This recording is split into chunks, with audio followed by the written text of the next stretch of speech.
The river otter loved sliding.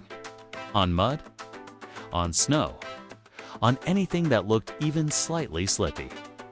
So when she found a warm, steamy puddle near Yellowstone's river, she squeaked with joy. Oh, hot tub. She belly flopped right in. Instant regret. The water wasn't cozy, was too cozy. The kind of cozy that makes your whiskers stand up.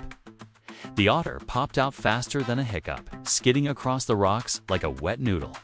Steam swirled. The river laughed. Probably. Yellowstone's hot springs may look inviting, but they're dangerous. The heat comes from deep underground, where the earth is still very busy. The otter shook herself dry, gave the steamy pool a respectful side-eye, and scampered back to the cool river. Sliding resumed. Lesson learned. Some wonders are best admired from a safe distance